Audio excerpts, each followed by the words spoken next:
is the Mobile Tech Podcast, brought to you by worldpodcasts.com. Now here's your host, Tech Girl, Miriam Joire.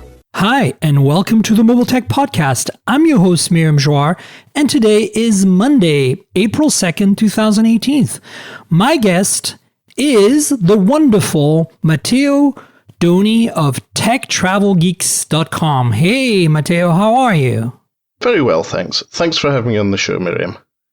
Yeah, this is lovely. We've been meaning to do this for a while, and I was looking through my list of folks, and I was like, I need to get Matteo on. And you were so accommodating. Thank you for doing it so quickly on such short notice. Lovely. Well, thanks for having me. I was up anyway. The cats always need fed at strange hours of the morning or night. That is definitely true. So, last week the podcast was all about the P20 and P20 Pro because they had just been announced. And, I nerded out about it. And then Steve Litchfield of formerly All About Symbian and now All About Windows Phone or whatever the current publication is called, but he also has he's well known for his podcast. Steve had me on his podcast, on his show, and we nerded out even more because we're both photography geeks about the phones. Have you had a chance to play with them? Yes, I have. So I've played around both with a P20 Pro and a P20. So thanks to Jonathan Morris of jmcoms.com, who visited Edinburgh at the weekend, we went for a photo walk with his P20 Pro that he received at the launch event in Paris. And everything was extremely impressive, especially when it comes down to monochrome and zoom. Yeah, I mean, my brief time with it, I did not get to do a photo walk, sadly. But my brief time with it was phenomenal, to say the least. I also found that the stabilization, which is not optical except for the zoom lens, was ridiculously good. And those night shots or low light shots, because I wasn't able to test it in the dark. But let me rephrase that. I was able to test it in the dark, but I wasn't able to test it at night. Artificial dark, I guess. And I was quite impressed with that performance. And, there's been a couple of big publications like Engadget and The Verge, and probably more, that have published their stories about comparing this phone, the P20 Pro, to the Pixel 2 XL or Pixel 2 and to others. And the results are superb. I mean, I'm just blown away. Yes, the low light has always been something Huawei have been pushing on their flagship devices, but even on their mid-range ones. Historically with Huawei, to get a good picture in low light, though, you do need a mini tripod. So their super night mode up to 25-second exposures have always been very punchy, very, very impressive, especially for use on social media. And with the P20 Pro, I've seen 10-second exposures handheld turn out incredible pictures. So they've obviously changed the software and also paired up that 40 megapixel sensor and 20 megapixel sensor to work some real magic there. It's really exciting. I think my belief is that they're constantly using all three sensors to gather all kinds of extra data that then they can do computational analysis on, depending on whatever mode you're shooting, to get the best possible result. And that's how they're that crazy AI stabilization, which it really pays off in low light handheld. But if you notice when you use that mode, unlike other phones, it's not that the shutter is turned on and left on, so to speak. It's more like they're constantly taking very, very quick photos, and they're basically doing HDR on them. And then they're doing motion and stabilization compensation. And that's why the end result is so good, because the dynamic range ends up being absolutely amazing because of this constant analysis of multiple frames and the HDR processing, and then the stabilization that happens on top of that. I agree. So my understanding is that they're doing a mix of HDR and phase detection focus. So if your hand is moving just slightly, even with optical image stabilization, the camera is aware of it and then will do some very funky stitching as well as color adjustment and white level adjustment to make the picture look as if it's been stabilized. But it's actually a series of pictures that are then computationally mixed together, which is great. That's exactly how to solve the problem of smaller lenses, smaller sensors, and physics. Yeah, and I do believe, if I'm not mistaken, that Google does the same to a lesser extent on the Pixel 2. So this is not a new technique. It's just that I think Huawei is pushing it really far, and the results are even more impressive. And I think the other thing is, I haven't really been able to confirm this because I'm still waiting for my review unit, which should hopefully be happening, getting here either this week or next. I want to play with manual modes and see if shutter speed in manual mode is actually what I expect it to be based on this low light mode, which is I expect the shutter speed to be emulated by, again, a series of very, very short stills so that they can apply, a kind of a fake over or under exposure. And they can also do the stabilization if you do set the shutter speed to, say, 1 second or 2 seconds. It'd be really interesting to see if they did that there, or if they're just doing it the dumb old way of opening the shutter for a long time, which would cause all kinds of problems. I think that also comes down to the modes, because Huawei are also very good at including the light painting modes. So the ones where if someone has a sparkler, they can write their name and it picks up that light trail, or the headlight trails in cars, for example, to make those punchy pictures. So I think they're doing something with an initial image and then overlaying the trail from there after computationally analyzing the series of images. Whereas with the new handheld mode in the P20, I'm really under the impression that it's more a mix of HDR and phase detection of the series of images that they're taking at the same time. It's again, the camera in the P20 has so many different modes. They may be different, doing completely different things in different modes as you cycle through them all. Well, that's something we need to test, and I want to do that testing as part of my work, because my gut feeling as a computer programmer turned tech journalist is that I would want to use this computational stuff all the time on all three sensors, no matter what the mode is, and replicate the feeling of the mode based on what you select. Yes. You know what I'm saying? Yeah, that would make the most sense. And then you'd get all the benefits all the time. You don't have to worry about it also from a code-based perspective, like the complexity of the code. It makes a lot more sense because you basically have all the same stuff always happening, and then you just tweak a few parameters to get the end result you want based on the settings the user expects, right? So if you zoom, you use the zooming tricks, and then you apply that to the sensors, because I believe it uses, the fact that it has three sensors means it can measure parallax better, which adds basically an edge for autofocus. It has four ways to autofocus now. It has laser, of course. It has, phase detect, contrast detect, and parallax. It can use parallax for autofocus, which, as we know, the Pixel does as well and the Galaxy S8 and S7 prior to that with the dual pixel technology, right? Yes. So I'm very keen to see what exactly is going on. And even though I'm not sure they're sending me a P20 regular, I'd be interested in seeing if the P20 regular is any different because of this different color sensor and the lack of a third sensor from the zoom lens, since it doesn't have one.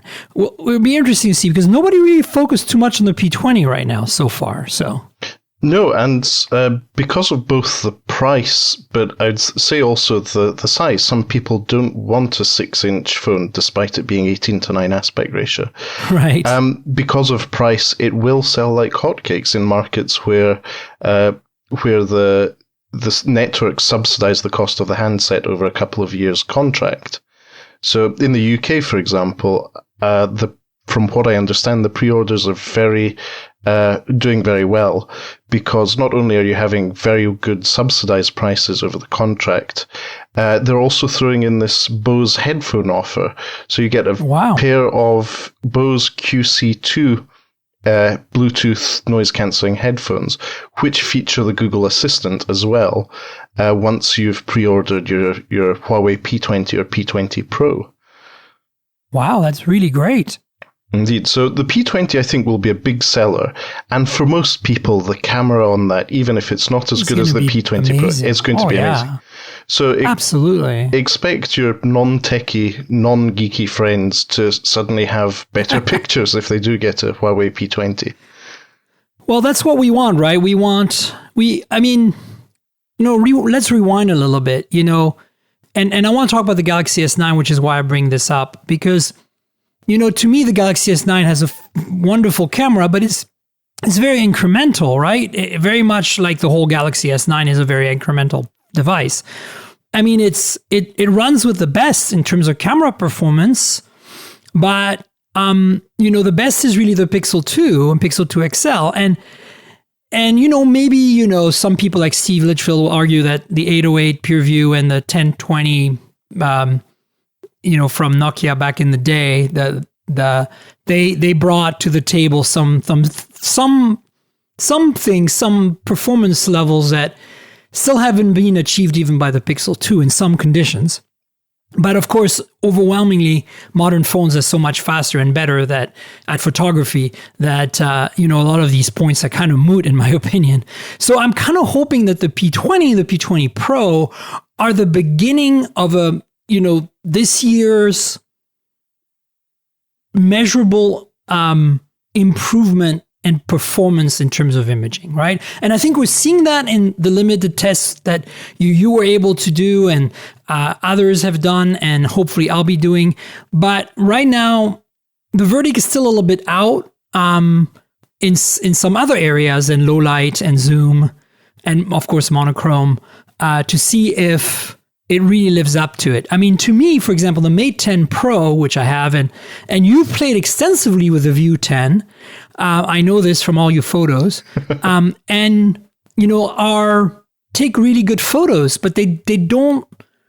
They're up there in the best of the bunch, particularly the Mate 10 Pro, since it's optically stabilized, whereas the View 10 isn't. But I think they're still not quite up to what the Pixel 2 and Pixel 2 XL can produce, whereas I think the P20 is clearly, basically cranking it up to 11 and giving us, for 2018, the first glimpse at the next not leap, but at least step forward in imaging, right? Yes, I definitely agree. The Huawei have been really good at reigniting the competition between all the big tech companies when it comes to photography. I started getting very interested in Huawei mainly after the launch of the Honor 6 Plus back in 2015. Oh, I remember that phone. Very few people remember that phone. Yeah, and that was the first real dual camera phone that we saw in the market available to consumers. Before the iPhone 7, in fact. Yes, this was... Or 7 Plus, I should say. This was an amazing device for the time, and Huawei were really pushing their camera chops at the time. So it's been interesting to see how they've progressed, moving from the telephoto lens and another sensor to having a full monochrome and RGB sensor. They've really been pushing the R&D and setting this, in a way, a standard for others to follow. And they've put a lot of resources behind it, obviously, which is good. This is really good for competition, because there will be Samsung executives sitting there at the moment thinking, okay, Huawei have one-upped us on cameras again. We really need to make sure that the Note 9, or whatever it will be called, or the Samsung Galaxy S10 or whatever it will be called. Probably the S10. I think it's too late for the Note 9. I think that one's in the can. Yes, it's probably in the can, but they can still do the software improvements. Yeah, you're right. Because Google recently open sourced some of the camera chops of the Pixel 2 XL, if I'm not mistaken. I think you're right, yes. So it will be an interesting time to see how that software release and those understandings of how to do digital photography affect existing devices with software updates, if they ever get them, and how that will then influence the capability of the hardware in the next generation. Because as we've been speaking about, it's all about computationally improving and doing post-processing on the images. The chipsets we have at the moment with the S9 and S9 Plus with the Snapdragon 845 are already pretty good. Huawei are doing their own thing with their homegrown Kirin chipsets with the 970 with an integrated NPU. What's the next generation of Qualcomm or maybe even NVIDIA chipsets going to look like? For sure, but I think Qualcomm has a better chance. They have a lot of experience with ISPs that support multiple sensors. And their approach to AI, or I shouldn't say AI, to machine learning, I shouldn't say machine learning, to, processing the kind of algorithms that are used by AI and machine learning, is to not have dedicated hardware and leverage the GPU, CPU, and DSP, which I actually think as a developer who has worked extensively in signal processing is the way to go. Because you can hard code a chip to do the kind of things the NPU is doing on the Kirin 970. Of course you can, but it limits your options of that growing in the future and its ability to do multiple things. Basically, you are limited in the set of problems you can solve at the AI and machine learning level by the limits of the hardware. Whereas with Qualcomm's approach, you can scale. You can scale very, very high and very, very low if you want by, leveraging multiple chips that already exist. So I'm not convinced that the NPU approach is the right approach. At the same time, it's clearly working and they're definitely exploiting what they have in a very smart way. Indeed. And obviously it's too early to say, but there's also another chipset manufacturer who are starting to make noises about cameras. That's MediaTek. So indeed, it's a bit early to see the mid to low range devices start to have these capabilities, but I'm sure that within the next 18 months, we'll start seeing the next Helio P series chipset from MediaTek start to have those capabilities tied with MediaTek's reference software, which will allow handset manufacturers maybe in the $50 to $100 price range start to have some of the same portrait or nighttime photography capabilities. So, absolutely. And you bring something up that I think is very important, that I think is already happening in the Huawei Honor universe. The 7X really impressed me in terms of imaging performance for its price. And I felt it inherited a lot of the chops from, the Mate 10 Pro and the P10 prior to it, but scaled down in price and in hardware.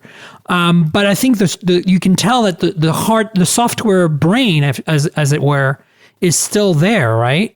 Yes, definitely. I'm still using an Honor 7X on a daily basis. I'm actually speaking to you on this podcast whilst tethering to one. It's wonderful.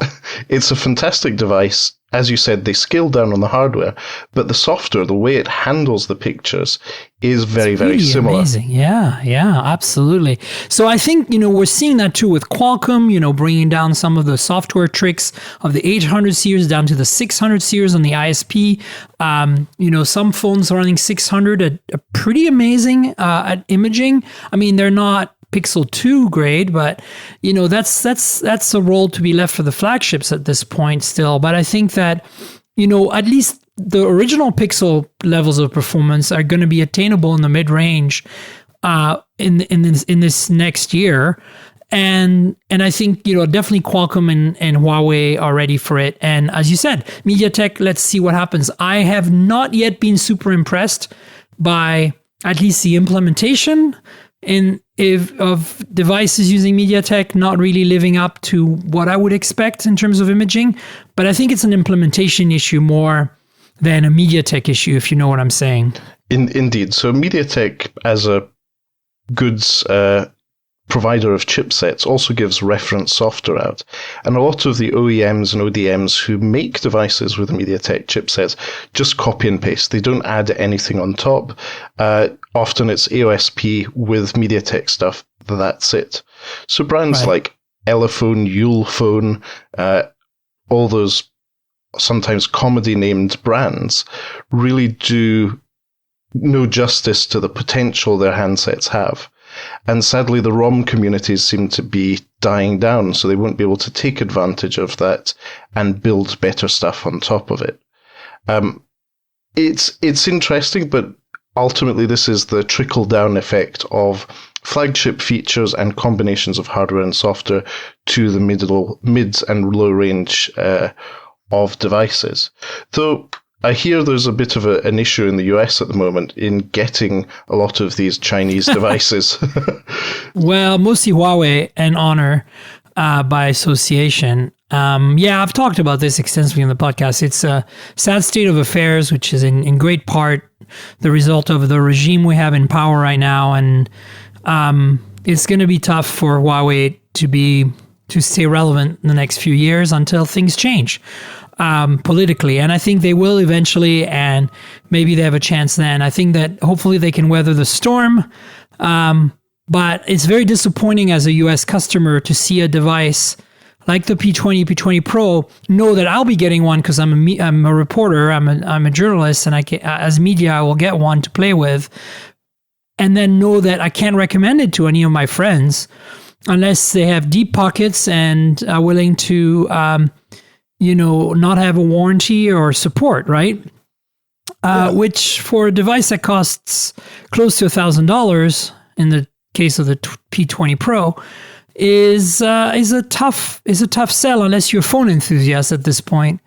So yeah, it's definitely a problem. And I'm kind of hoping that the Pixel 3 or whatever it's called when it's finally released as a flagship model brings some of the innovations we've seen in the P20 Pro to the Google phone, as it were, but not necessarily with the same number of sensors and lenses. I'm thinking more computational wizardry. I want to say that I'd like to be on the record to say that wouldn't it be nice if the P20 and P20 Pro are the first flagship and not the last?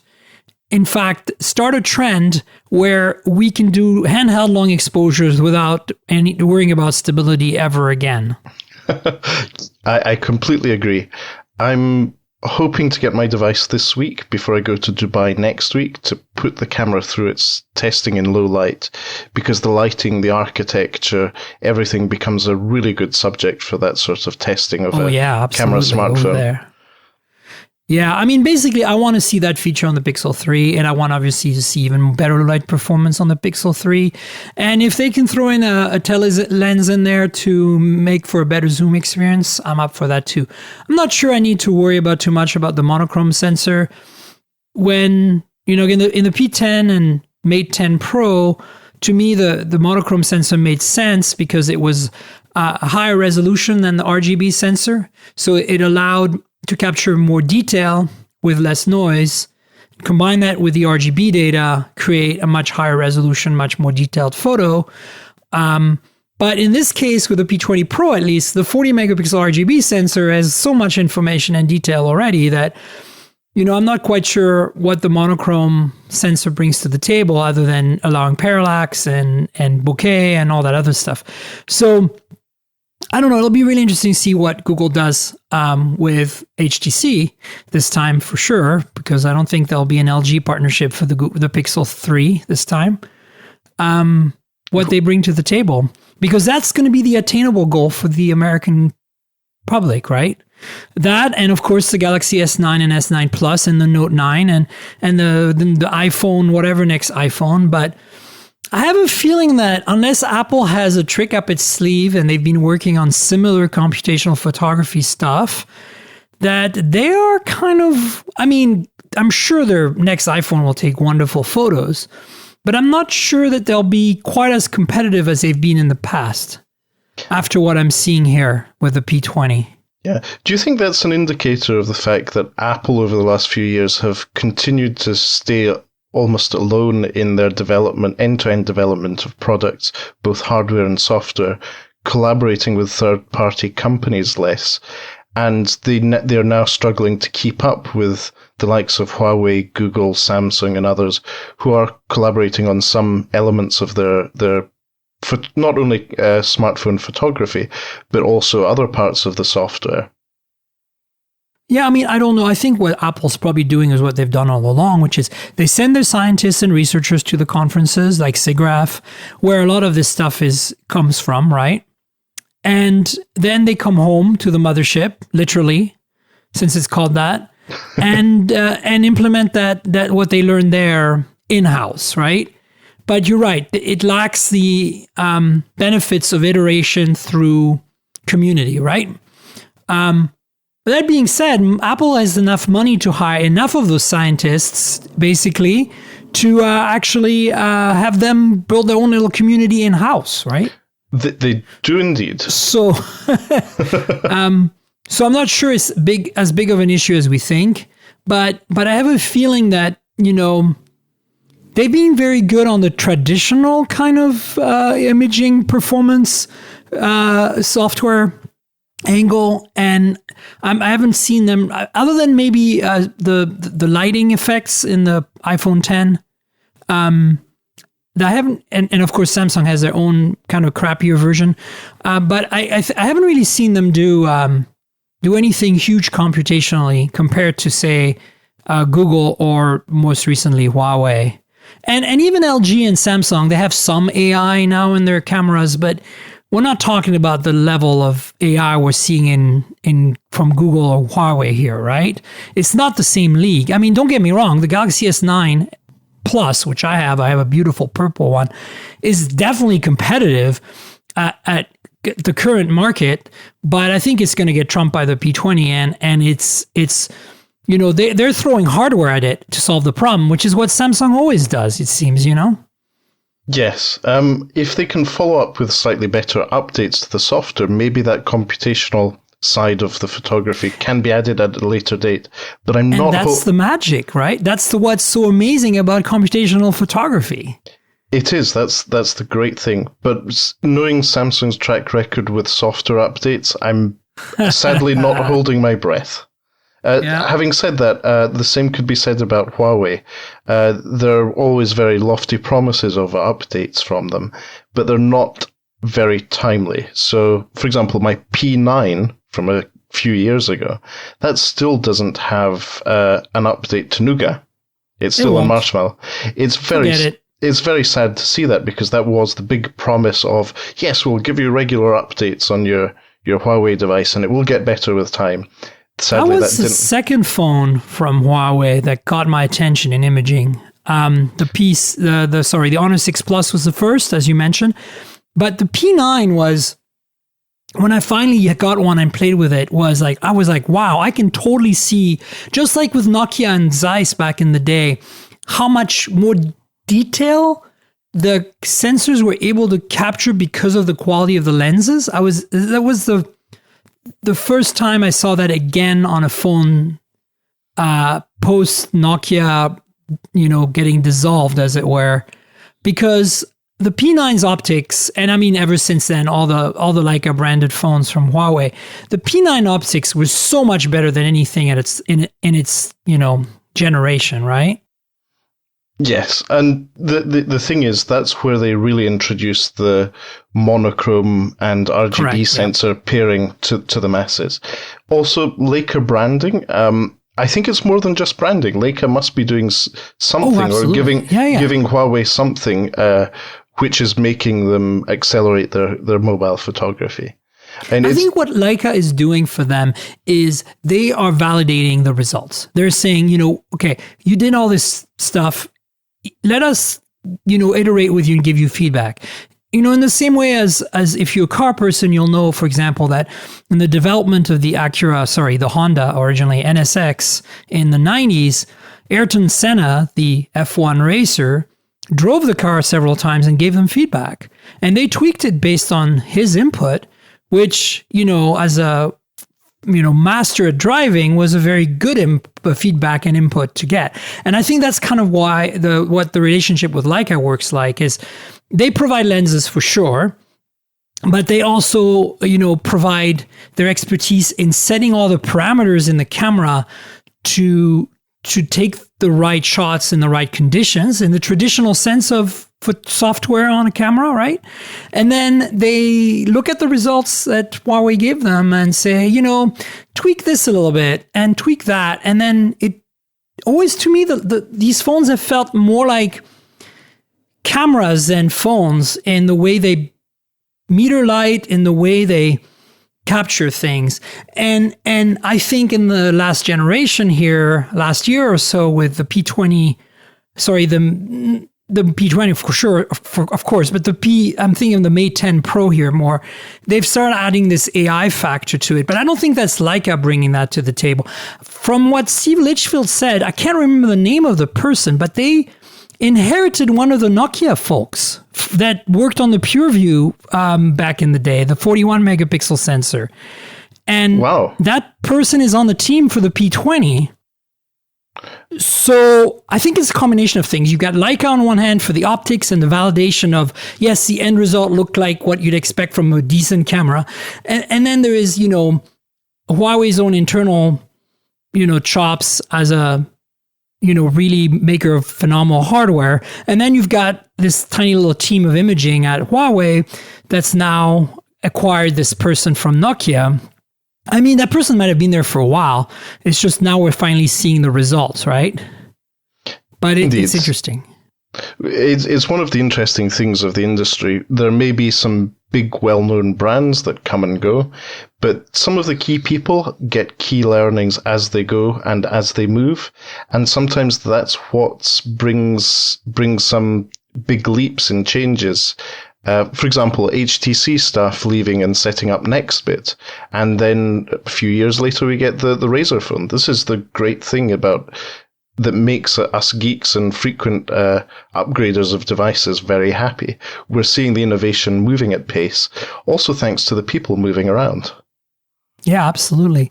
So I want to move more into talking about the Galaxy S9 and S9 Plus in terms of both imaging and in general, because, I talked about the P20 at length last week with my guest, and obviously we can talk about it some more, but I want to know, since you got a chance to play with it for more than an hour or two like I did, because, I just had a briefing and I couldn't take the phone anywhere.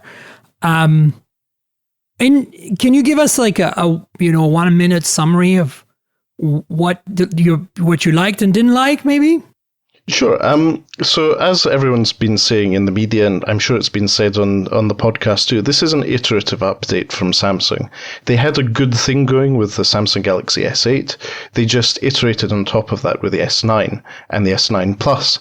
So they've made it slightly thicker. The screen's not as curvy, but it's a much more practical device thanks to the fingerprint placement. The back of the device has two cameras, one telephoto lens and one 12 megapixel camera with a very good sensor.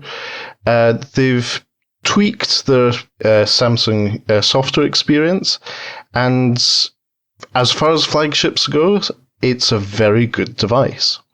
Now, absolutely, there's nothing revolutionary. I would say the one thing that I've seen using a pre-production device for about a week is that the battery life's not very good. I know it's a pre-production device, but in a flagship of 2018, whilst everyone's making better efficiencies of not only the battery technology, which hasn't changed that much, but the chipset, that Snapdragon 845 is a really nice chipset to work with.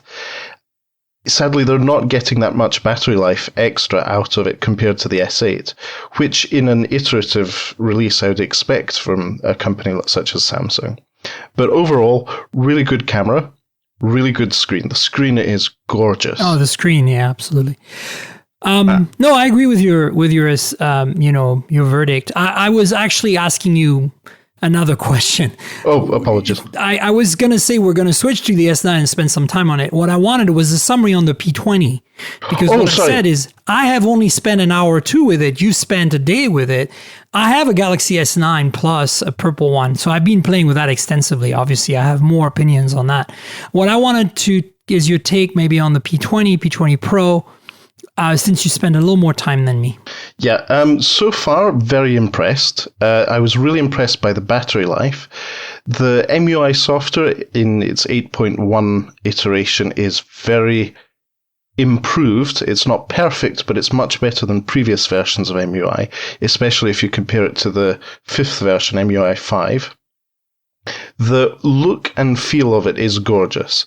So Jonathan Morris, who brought his P20 to Edinburgh, had the blue version, not the iridescent or phased color turquoise and purple one. And it's a really nice device. It's not as shiny as the Honor 9 in that's the way it reflects light, but it gives the feel of being well built whilst not being too flashy. So yeah. I would be happy keeping it the blue version in a case without having to lose out on seeing the back. Unlike the Honor 9, or if I had the turquoise version, I would be a bit saddened to have to put it in a case. One thing that annoyed me from the very brief time I was with Jonathan and he was using it to take some pictures was how quickly the camera goes into power saving mode. So Huawei do this with the camera. That's true of a lot of Huawei phones, actually. Which I think gives credence to what you were saying about have all the sensors on, taking pictures all the time, and work with that. Because that's going to be a pretty big hit on the battery if you have it on all the time. Indeed, yeah. So that's probably just a software setting that can be adjusted. If not by Huawei's own menu system, there will be some way to change that. So yeah, overall, very, very impressed, but I haven't had enough time with it to be able to make a real assessment on battery life, though Jonathan tells me it's very good. It's on a par with the Mate 10 Pro so far, which is a pretty good benchmark for a lot of other phones at the moment. Oh yeah, it's phenomenal. I mean, I was really impressed when I saw the battery size that they were able to cram in these two phones, because the P10 was a little disappointing that way last year, especially the smaller one. And you know, back to what you're saying with the Galaxy S9, same. My take on the battery is the same. It's I'm not really seeing the improvement considering the 845 is supposed to be more power efficient. It's not bad, but it's not great. My gripe with the P20 in my brief time is the fingerprint sensor in the front. And it's not just the placement, which I don't like. This is a matter of taste. Although I think most tech journalists seem to like the fingerprint readers in the back, like I do, from, empirical sampling that I've done. But my biggest gripe is that you have this really modern design on top with the notch, and then on the bottom you have this really traditional, old-fashioned almost design. It looks like a Galaxy S7, the bottom half, basically. And this chin, first of all, why is there a chin there? Why not doesn't display go all the way to the edge? And then you've got a fingerprint reader that's also a home button, that's also capacitive, what is it called? Gesture sensor.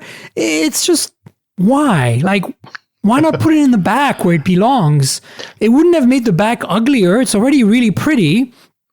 And you would have a front that would look contemporary and modern. And I know the notch is very controversial, but to me, it's a lot less controversial on the P20 because, and I want to add particularly on the P20 Pro because of the OLED, you can turn off the notch basically, but it's still on, but it's off. You know what I'm saying? It's basically reverses it from black text on white to white text on black. And at that point, it acts like a part of a what's it called, a matting that makes it go away, but it's still there, showing you useful information like signal strength and time. And to me, that's brilliant. I think all phones with notches should do that, and if they did, we wouldn't hate the notch as much. I completely agree, though I will fight the corner of the fingerprint scanner on the front. For the last year and few months, I've been using a BlackBerry Key 1, and it's a great phone. I really enjoy the fingerprint in the spacebar at the front. I've become accustomed to unlocking my phone that way and using gestures with the keyboard in the case of the Key 1. But with the Honor View 10... I think that's the exception, though. You know, I feel like the Key 1 should have it in the spacebar. It's right for that. But with the Honor View 10, you have exactly the same sort of bezel-less design. There's no notch in the View 10, but there's a front-mounted fingerprint scanner, which also supports gestures. I've trained myself, probably because I was wanting to, I've trained myself to switch off the soft navigation buttons in Android, as you can in MUI, and use the fingerprint scanner for navigation, for back gestures, for multitasking, for home button. It works. It's a good solution. And not everyone is of the same opinion in fingerprint scanners on the back. I am in the opinion that on some devices it works better. On the Pixel 2 XL, for example, it makes sense to have the fingerprint scanner on the back. But because you have the speakers there. But I would say that until you've been using the device for at least a week or two, with that on, you don't see the value of it. I just force myself to do it just to have a better understanding of how users are using that. And I think it's a subjective thing. Some people prefer it on the front, some people on the back. Totally. It's subjective, for sure. But I think in Huawei's current setup, especially as it's all in the one glass panel at the front, that fingerprint scanner on the front makes sense in the P20 and P20 Pro. It's also, I think, a market thing. Apple are a big enough company where they can retrain their users, especially with the iPhone X or iPhone 10, however you prefer to call it. They're big enough to be able to train the users, to tell the users how to use their phones. Whereas Huawei are still at that position where they're gaining users. A lot of people are switching over from Apple or Samsung. So they want to give them something familiar where they won't feel too lost in doing it. So the users who are currently upgrading from a Samsung Galaxy S7 Edge or S7 will be more comfortable with a Huawei P20 Pro, which has the fingerprint scanner where they're used to it. Yeah, no, I see your point. I think you make some very valid arguments there. My perspective is slightly different. I feel that, and again, it's just a matter of opinion, but I think that Apple's done the right thing with the iPhone 10. I think that gestures, the way they implemented them, are brilliant. And a lot of it was stolen from the Palm Pre, which was brilliant in terms of gestures. And OnePlus is doing it. They have a gesture mode on the 5T, which lets you swipe from the bottom like that to get to the home button. Exactly the same thing. All I'm trying to say is you don't need a fingerprint sensor at the bottom of the screen to get gestures on a phone. And in fact, Apple is the example to follow here. And I believe that I've used iPhones for years as secondary devices, and I have always hated the home button. And I feel that the iPhone 10 solves this problem in a brilliant way, and it's so super intuitive. Once you start using it, you learn it in less than a few hours. It doesn't even take a day to get used to it. And when I go back to an old iPhone, I get so frustrated. I go back to an iPad, I get so frustrated because there's a home button. They could implement the gestures on the old phones. There's no reason they can't. So to me, that's and OnePlus is doing that. What Android makers need to do is, I'm not against having a choice to either have the Android navigation keys and software at the bottom like they are today on most phones like the Pixel, but I'm also not against you being able to turn them off and replace them with gestures similar to what Apple did. But I don't think you need a fingerprint sensor for that. And my argument is that it's better to have it in the back simply because very rarely do you need to unlock your phone when it's flat on a surface, because usually just your first instinct is to pick up the phone so you can look at it better. And so you don't need to have the fingerprint reader in the front. Secondly, and this is the killer app for me for the fingerprint reader in the back, is that as you reach in your pocket to grab your phone, you naturally locate the fingerprint reader in the back with your index. And by the time you have the phone in your hand in front of your face, it's unlocked. Because it's unlocked basically as you pull it out of your pocket. And with really fast fingerprint readers like the one in the Mate 10 Pro, it's probably unlocked in your pocket before you even start moving your phone out of your pocket. So it's one less step. Like if you're holding the phone naturally with your index finger halfway in the back, you have to reach with your thumb down to the bottom to unlock it. It's really, really cumbersome. And when you're used to phones like the iPhone 10 that do Face ID and don't even have a fingerprint reader that you just look at and they unlock, you want that instantaneous gratification. And I think that's where the fingerprint reader in the back wins. And they had that going with the P9, and they did it with all the Mates. And for some reason, the P10 last year, that was the most boring industrial design that Huawei's done in years, looked just like an iPhone. And they put the thing back in the front. And you're right, it's probably to attract switchers. But man, I do not like it. And I think in this generation where we're all thriving, like the Mi Mix 2S showed us last week, to go completely bezel-less and completely notchless, this is a step backwards. So Miriam, have Huawei made the perfect phone for you in terms of not only branding, but also fingerprints placement and cameras in the Mate RS? They have. Thanks for bringing that up. We talked about it briefly with John Redinger last week, but the Mate RS, if I could afford it, in fact, I'm going to ask them for a review in it. I don't think I'll get one because I'm definitely not the intended market and it's a really expensive device. But I would love to have a red one and flash it with the international ROM so I could have Google Play services, because that would be an incredible phone because it has all the things I want. It doesn't have a notch, no fingerprint reader in the front that's taking up space. It has one under the display, I'm aware, and that's kind of interesting. And yeah, I don't know. I honestly find the back of the Mate RS a little boring compared to the back of the P20 Pro, because the P20 Pro, especially the Twilight color, which is what I want, I love the landscape orientation of the writing on it. You know, the Huawei brand and the Leica brand. It feels so modern to me, whereas the Porsche design, honestly, the Porsche design aesthetic has always been very staid to me. I've always felt it was a little boring, kind of a little too Bauhaus German, you know what I'm saying? And yet, you know, it's basically the front of the P20 and P20 Pro that vex me. The rear, I find, is absolutely brilliant, but the front feels frumpy and unfinished to me. Ooh, yeah. Frumpy. Frumpy. So Notchy McNotch face is frumpy. Yes. Well, the notch I actually find modern. The top half is fine. It's, you know, especially when you set the notch in software to kind of be hidden. But the bottom half, oh my God, every time I see that phone, bottom half, I'm like, front, I'm like, why? It feels so backwards, so antiquated.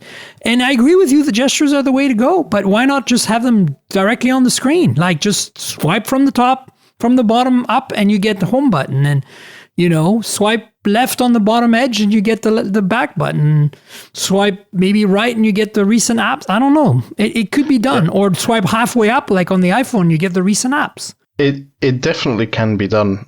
Just as you were mentioning the WebOS Palm Pre earlier, I pulled my Palm Pre 2 out of the drawer and shed a few tears. I know. It was truly ahead of its time, both in terms of user interfaces, but also in terms of the idea of progressive web apps and how smartphones were going to go in general. You know, I have a Palm Pre 3, right? Oh my. You are a lucky person. Yes, I do have one, and I used it for a while. And it was delightful. It was the final hooray. Yes, it what truly was. I tried getting one, but they just weren't available in the UK. And they took that whole paradigm of gestures are your way around your smartphone with a physical QWERTY keyboard to I think it's pinnacle. I agree. I agree. It was a brilliant machine. The only thing it was missing, it was a cusp time for LTE in the US, in the sense that about half the flagships were starting to feature LTE, and it does not have it. It still works great on US networks. Mine is an actual AT&T model with an AT&T box, so it's locked, sadly, but it works great on AT&T still today because HSPA plus support still works here on the same bands as before. So if you ever are in San Francisco, I know we've missed each other a few times because of travel and schedules, but next time you're in town, you're welcome to borrow it for a day or two. Thank you. Just don't drop it, because it would be sad. I will see if any of my suppliers on AliExpress can find or make a Mokadile case for the Palm Pre 3. Oh, wonderful! Yeah, no, absolutely. You're welcome to borrow it, and if you even need an AT&T SIM, I can connect you with that as well. Well, it will be fun. It'll be fun. This is one of the few that I've kept. I regret a lot I've got a lot of phones I did not keep that I regret not keeping over the years. This is not one of them because I did keep it. Yeah. Yeah, Palm were sadly during their final hurrah were part of HP, who decided that phones weren't for them. At the time, it was. I knew when they got acquired that it was going to go downhill rapidly, just because of how HP operates.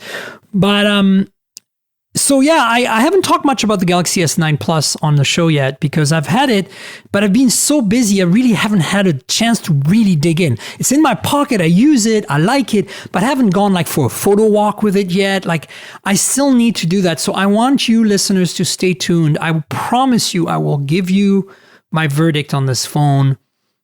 Everything that Matteo said about the S9, at least I have the Plus, is true. Battery life is an issue. Display is gorgeous. Camera is good.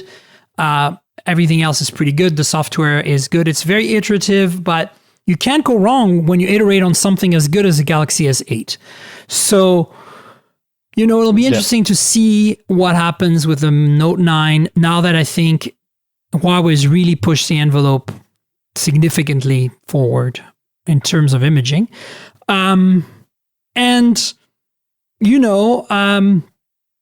Variable aperture. So let's talk about, since we're talking about imaging, I want to go through the news. We have about 15 minutes left or so, maybe even 20 if we push it a bit. Let's talk about, since we talk about imaging, this rumor of the Nokia 9. Have you seen that article? Have you read it? Are you referring to the Pocket Now article? Correct. Yes. So this is Nokia's new flagship. So one up from the 8 Sirocco that we saw at MWC. Yeah, it is a rumor at this point, but it's a leak, I should say. It looks like it might be happening. I hope it's not an April Fool's joke that came out on April 2nd. But it looks like we're going to get a triple camera phone version 2 with this device, and in a very similar way, but quite different. Yes, very different as we were talking about earlier, where Huawei have teamed up with Leica to improve their camera phones. Nokia have revived their Zeiss partnership, which brought us the original PureView back in the day. So yes, this looks as if it has 41 megapixel shooter. Is that correct, Miriam? Yeah, so the main RGB shooter is 41 megapixels. PureView basically reborn, like the one on the 1020 before it, Lumia 1020, and the 808 PureView, with OIS. And then there is, what's interesting to me is that the rumor says anyway, that there is a 20 megapixel tele lens and a 9.7 or, well, let's say 9 megapixel monochrome. So the reverse, essentially, in terms of megapixel count from the P20 Pro, which has the 20 megapixel monochrome and an 8 megapixel tele. That's really interesting. Yeah, I would love to know how the higher resolution telephoto lens really helps with the photography bit. It could also be the other way around. Like it could just be a mistake. That's really exciting to me is the main sensor, the 41 megapixel sensor, has a variable aperture similar to what we've seen on the Galaxy S9. f/1.5 and f/2.4 are the two settings. Yeah. And so, wow, right? And Xenon Flash, which, as you know, in low light is the best way to capture motion. If you want to, freeze it in the midair, basically. LEDs are just not quite fast enough for that. You need Xenon. And of course, this would be the first phone from Nokia with a Snapdragon 845. There's no information on the f-stop of the telephoto or the zoom level of the telephoto or the f-stop of the monochrome sensor. And then the front camera would be a 21 megapixel f/1.8, probably very similar to the 20 megapixel sensors we saw on the Lumias in the past, the rear sensors on the phones like the 920, 925, Icon, 930, etc. That's my guess. Yeah. It sounds really, really interesting. Obviously, it's a rumor at the moment. I'm not getting my hopes too high because I've been disappointed in the past. But Nokia, or HMD as the company is now, are doing some really cool stuff. They've, especially in Europe and Asia, they've been selling a lot of devices, and in a relatively short period of time. Nokia wasn't really around before MWC in 2017, and they're back and they're taking market shares from some of the bigger, more established brands at the moment. Indeed. I'm very excited about what I saw last year and this year at MWC from Nokia. I haven't had any of the devices other than the 3310, and I'm certainly looking forward to getting an 8110. But I mostly am really looking forward to getting the 7 Plus. Yes, that 7 Plus looks like a Pixel 2 XL Mini or an affordable version of the Pixel 2 XL. Indeed, yeah. And the Scirocco is really interesting, but then, I'm even more interested in this obviously rumored Nokia 9. So, this might not be the last hooray in imaging this year, folks. This is what I'm super excited about. It keeps getting better, Matteo. It does. And for people like you and I, this is a fantastic time to be alive and to be in the tech industry. This is heaven. Let's also talk about, we've mentioned Leica and Zeiss. Mm-hmm. In a world where the average consumer isn't buying cameras anymore because their phones are good enough, do you think the big camera brands will start moving to more partnerships? So we've just mentioned two. Who would you pair with which smartphone manufacturer? Let's play this game. Interesting. Well, everybody's paired with Sony, at least not with a brand on the back, because Sony makes most of the sensors these days for most of the cameras. True, but Samsung also makes most of the screens.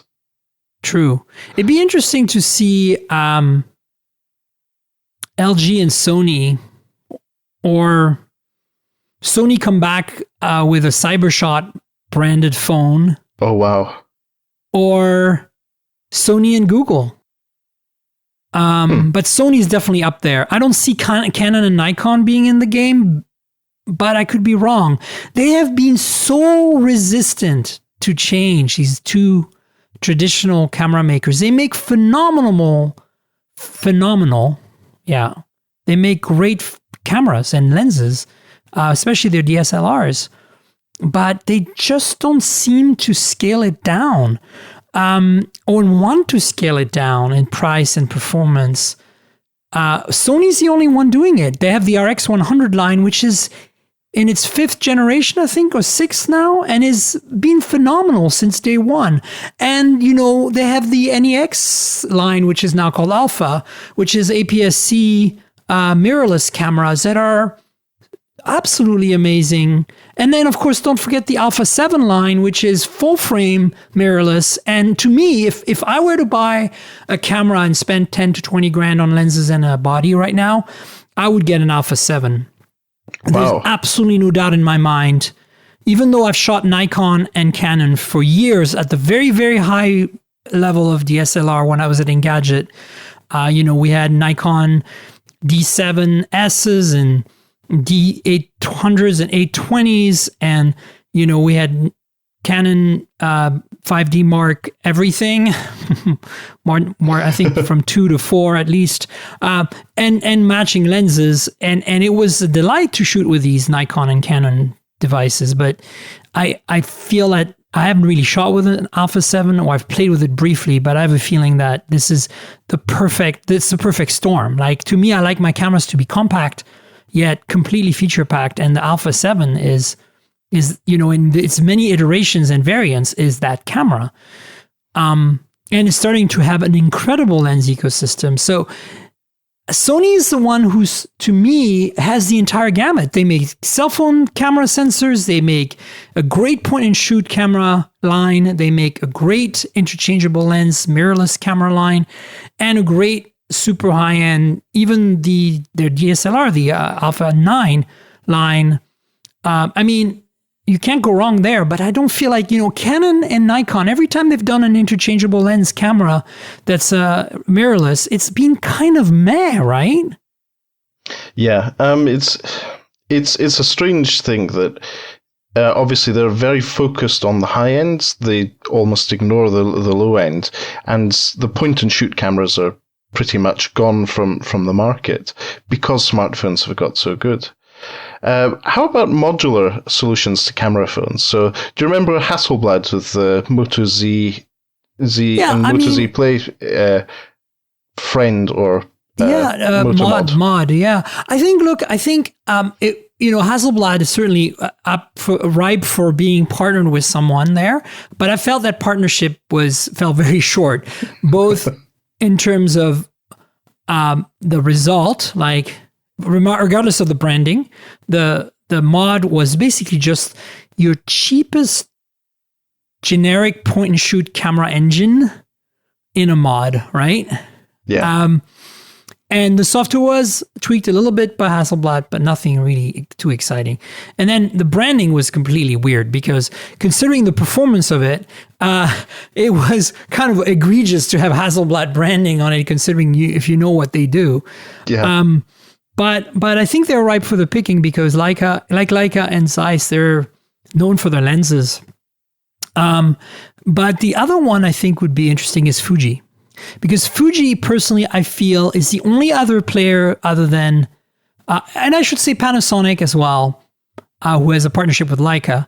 But I think those two, Fuji, Panasonic, are probably, and maybe to some extent Pentax, are probably the only ones that still make some really good non-DSLR cameras. Like, I have the X series from Fuji, right? I have an X30, which is kind of in the entry level-ish of the X series.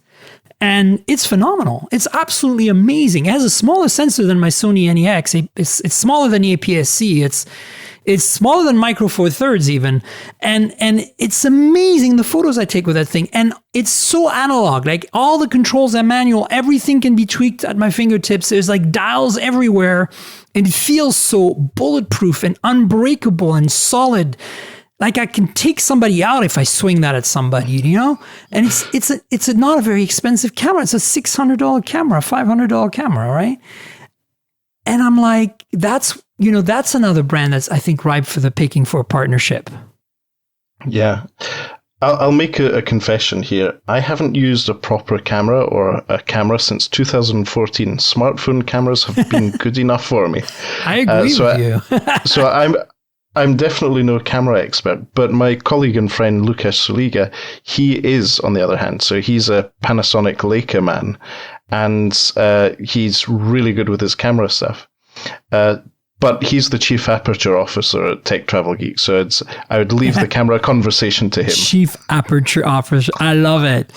Well, I think the bottom line is I'm using my cameras less and less. I don't have that many, thankfully, so it's okay. I've got a Sony NEX, an old one, and I have my Fujifilm X30.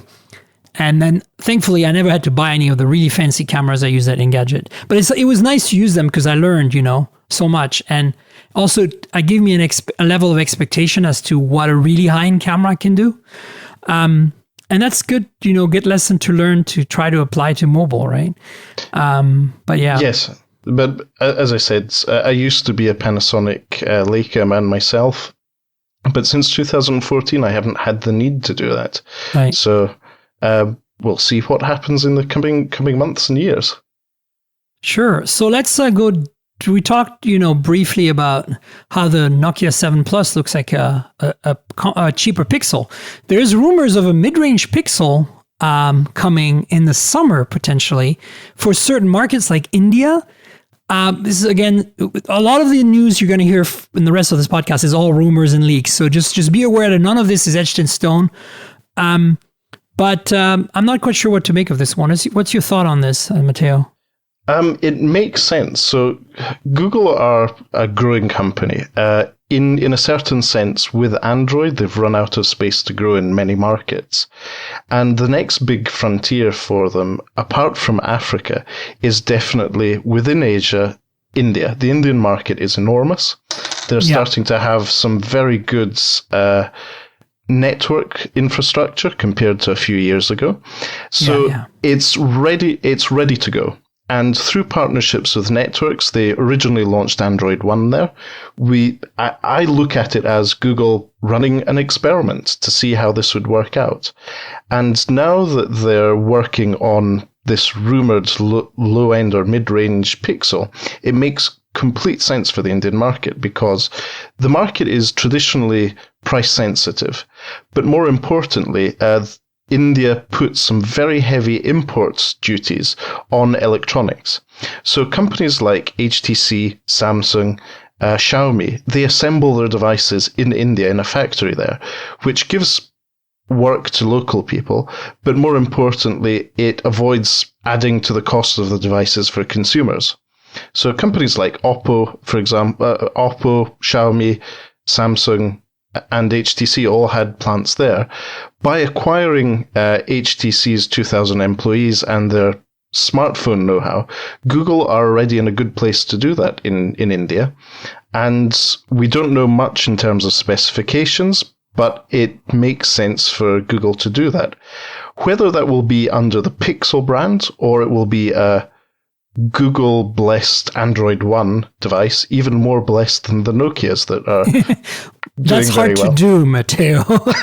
I mean, I feel like Nokia is like super, super tight friends having a very, very special, friends with benefits relationship right now with Nokia, They definitely do. But then again, Google used to say the same about the Open Handset Alliance, saying everyone was blessed by them. Yeah, but this is clearly a friendly, fun little affair that's going on. And it makes me smile. Nokia and Google sitting in a tree. Yes, considering they were the turkeys under Microsoft. Yeah, totally. I want to quickly shift gears because I want to talk about this Apple news really quick. And we have very little time left, but I want to quickly go through very, very briefly the Motorola announcements. There's leaks and more leaks of the G6 Play, and the Z3 Play, which have appeared. I'll put links of all the stuff we've talked about as usual in the podcast notes and description. But I wanted to point out that the Z3 Play, I'm a little interested in that because it's the Z Play series of the Z lineup with mods has always been my favorite because I feel like they are just better baked than the flagship Zs. So I'm interested in this Z3 Play leaks. It looks like the front is finally an 18:9 display, that with very little bezel tops and bottom. And because of that, and because they can't put a fingerprint reader in the back, they've we thought they might put it under the display, but they put it on. It looks like it's on the side of the phone. That makes sense because Sony have been doing that for a while. Meizu recently started. did it, and Razer does it. But I think that's exactly would have been my instinct as well if they couldn't get away with doing the in-display fingerprint reader, which, as we know, is still very expensive and iffy. It makes sense that the Z3 Play would have it on the side of the phone somehow. But I'm excited about this phone because the Z Play series, the kind of mid-range Z, has always been my little darling. The bad news, though, it looks like there's no 3.5 millimeter headphone jack anymore on this phone. And the Z flagships never had it, but the Z Play did. So take that with a grain of salt because it's a leak. But did you like the Z phones? Did you play with them? I did, yes. The first generation Z, I was a bit disappointed by the battery life, but the Z2 or Z2 was a lovely, lovely device. Yeah. Well, both the Z Play and the Z2 Play had great battery life. It was the flagships the original flagship was a little iffy. Yes. But the newer one is a little better for sure, yeah. But I have to say it, I am a shallow person, and the thinness of that Z2, the flagship, to me was very, very reminiscent of a Samsung phone from 2008 I had, the really, really slim one. It just felt so slim. It felt special. It really did. But you're right. The Z series, the Play devices, are definitely the ones which are aimed at the average consumer, and the battery life they delivered was very, very good. They were always the ones that were usable but also had good battery life, which is becoming a bit of a rarity. Yeah, for sure. The next leaks are the Moto G6 and G6 Play. Evolution of the G5, which was a really good phone last year. It looks like they're going, maybe not 18.9, but they're definitely going more display, less bezel. And it looks like the industrial design is more in line with the Moto X4 from this past summer. I'm not sure if it's actually glass on the G6s, but it looks like the same kind of industrial design with the round camera pod and the kind of like waterfall glass edges on the sides. And it could be plastic and not glass, I don't know. But because it's a G series, it's probably pretty affordable. The G6 has a fingerprint reader and dual camera. The G6 Play has no fingerprint reader and a single camera on the back. Other than that, they look very identical with a lot less bezel and still have a bit of a chin because obviously one of them has a fingerprint reader down there. Yeah. Shout out, if the rumors and leaks are true, shout out to the front-facing flash to make everyone look startled. And, but that's been on so many motos for so long that it's surprising to me that others are doing it, I think it's mainly because Motorola are now fully part of Lenovo, also referred to as Lenovo-rola. This is a big... Nice. This is definitely a Lenovo feature that they've had for much longer in Asia, and they have the components. The economies of scale are there. It makes up for the lower quality sensor that is usually in the G series devices, especially in the selfie camera. So they've solved a problem with a very simple engineering solution. Indeed. All right. We have like 2 minutes literally to speak about the Apple Intel thing, which is really not enough, but I want to get your take on it. The rumor is this: Apple is going to drop Intel chips for their laptops, their MacBooks, starting 2020, which is very soon. As if you think about it, they're probably working on this right now. And, as a background, Apple makes their own designs. They don't manufacture. They design their own chips for all the iPhones and iPads right now, and ARM-based, and Samsung manufactures them. And this would be a major coup because Intel would, lose a major brand. Of course, macOS can be made to run on ARM. There's no doubt about that. We know that macOS and iOS are very similar at their core, and it runs just fine on ARM. In fact, the iPhone X is super fast running iOS benchmark-wise. So what do you think? Do you think this is going to happen, number one? And number two, what's that going to mean for Intel? I completely agree. So yes, this is going to happen. Most likely 2020 onwards, as you mentioned.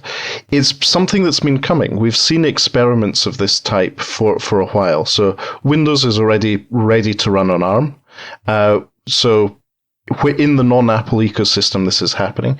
Google have been making Chromebooks running on ARM, Rockchip chipsets, ARM chipsets. There's very loud rumors of Snapdragon 835 or 845 powered Microsoft laptops coming later this year, or Microsoft powered laptops. And as an aside, Microsoft has been super supportive of the Windows 10 on Snapdragon effort from Qualcomm. They have indeed. So I'm sure that there is some credence to these rumors. Then again, if you look at the key markets that Apple caters to with their MacBook lines and the Mac Pro, it is professionals to a certain extent.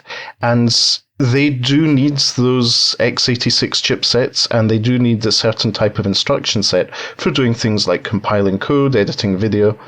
Now, obviously, we're considering a traditional computing paradigm, but then again, if those tasks can be done in the cloud thanks to reasonable network connectivity, there's no reason to have an Intel chipset in a device if you're going to be uploading your videos to the cloud and editing them on a server somewhere else, whether that's AWS, Microsoft Azure, or the Google Cloud. Indeed. What do you think about that? No, absolutely. I've been doing this for years. When I was a developer, and I would always keep a machine running so that I can connect my Mac to it, running Windows. So I and connected via well, at first it used to be NFS shares, but eventually I switched over to Google Drive and Dropbox. But basically, I would be able to work on a Mac and code in basically on for Windows remotely anywhere, anytime. I did this, 10 years ago. So I think you're absolutely on the money. And I think the other thing to keep in mind here is you can emulate. If these ARM chips get fast enough, you'll be able to emulate Intel stuff. Somewhat. I mean, at least you can try it until you get home and run it on a real Intel box, as it were. But I also do believe that's all going away. I mean, other than developers, all the other professions that are professionals that use MacBook Pros today, all these binaries are going to get recompiled to run on ARM. And if it runs fast enough and renders video and edits photos fast enough, those creative pros they're not going to care what the architecture of their computer is. Exactly. And Apple have successfully moved into the consumer market, at least in mature markets like Western Europe and the US, where it's more of a lifestyle brand. Exactly. People use their Macs much in the same way as users use their Chromebooks. It's a web browser, it's an access to the web, but they're not using the full power of that Intel chipset. So it makes sense for Apple to do an A12 powered chipset MacBook. With amazing battery life. I've been saying it for years. I want my MacBook 12-inch to be ARM-based for the battery life, for the thinness, the weight, always connected aspect. And this would be the holy grail for me because I rarely use my MacBook for really heavy lifting. I certainly don't develop on it as a journalist much. I have a nice big Intel iMac for that if I want to. So yeah, I think it's feasible. And it doesn't preclude that. It doesn't mean they would drop ARM on every MacBook. They might keep the Pros with Intel for a while, right? Who knows? Maybe this is the true MacBook Air, affordable MacBook Air of 2020. Correct. Exactly. On that note, I know we could go on, but we're way over time. I want you to plug yourself, Matteo. Tell people where they can find you online, your Twitter handle, your website, all that good stuff. Well, thanks for that. So my Twitter handle is @Todoleo, Tango Oscar Delta Oscar Lima Echo Oscar. And I write for TechTravelGeeks.com. It's a new site I'm setting up with my colleague and friend Lukasz Suliga. And I also run the podcast and contribute to CoolSmartphone.com. So those are the main places to follow me. I'm also on Instagram. I tend to tag all my pictures with the camera I'm using, just to make sure that you get an idea. Yeah. I think that's really good. It preemptively avoids everyone saying, "What did you take that picture with?" Exactly. So yeah, follow me on social media. I love interacting with people and having conversations on Twitter. So get in touch. How about you, Miriam? Oh, well, you guys know where to find me. I'm at Tankgirl. That's TNKGRL on Twitter and Instagram. That's like Tankgirl, the comic book character without the vowels. That's how you'll remember. You can also find me on YouTube, youtube.com/MiriamJoire with a Y, as you know. That will bring you some videos of the devices we just talked about. I do unboxings, I do hands-ons, I do reviews. A compliment to the podcast. Obviously, the podcast lives at mobiletechpodcast.com and is co-produced with World Podcasts, and I want to thank them for that. Do subscribe to my podcast. We're also on iTunes and Pocket Casts. Do subscribe to the YouTube channel, like the videos, all that good stuff. Promote, tell your friends, etc., etc. And this podcast would not be complete without the help of Audible.com, our sponsor. Audible.com is the destination for audiobooks. Matteo, do you listen to audiobooks? I do. I've been an Audible subscriber since 2008. Magical. And I love the service. It's available in the UK as well. It's great. There you go. So go check out Audible. The link to try it out and support the podcast is audibletrial.com/mobiletech. That's audibletrial.com/mobiletech. Thanks again to Audible for being the sponsor. Thanks, Matteo, for being on the show. I hope you come again sometime. Well, thank you for having me on the show. It's always a pleasure to be on this. Wonderful. Stay tuned for another show next week. Bye, everybody. This has been the Mobile Tech Podcast with Tank Girl, proudly presented by worldpodcasts.com. You can visit us online at mobiletechpodcast.com.